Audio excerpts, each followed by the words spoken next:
Wow!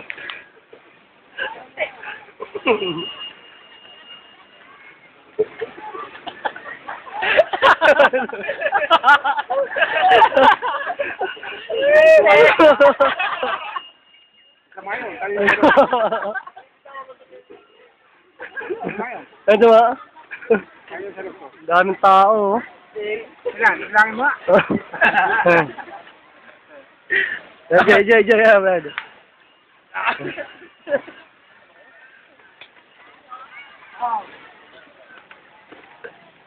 Yan. Pito kami sarap buhay dito. Ito ang isa.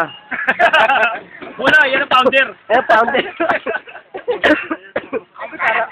Yan. Ako tara. Ha? Wala diferensya. Parang kulang-kulang lang ah. Meron ka, karong ba? Ha? Kami ako yan. Sandali lang. Yan. Todo na yan! Ha? Wala na. Last na yan. Sinangin sa baba. Yan si Jay.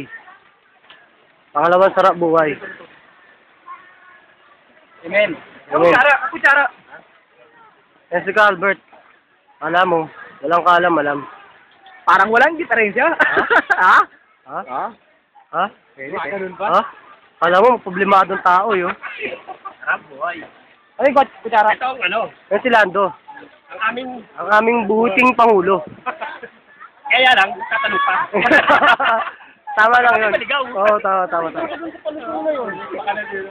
Baka na pala dapat. Sige, pwede naman eh. Pwede magsalita. Diba, dahil uwi tayo ng Manila eh. Yun. Manila na kayo, hindi ka pagkatarala, hindi ka dito. Oh, kung meron kayong tanong at sagot, kung kayo nagrereklamo, itanong nyo lang kay chairman. Ito ang kanyang, si chairman. Ito si Jay. Ayaw mo na si chairman. Ito si Jay nagluluto. Alam mo tahimik, pero kanina, lalo na nahimik. Ang hinahanap, si Penny. Penny Kilig. Ay, masasabi mo. Ano na nadulas? Kami nadulas. Baba. Kinain na yung tilapia. Kinain.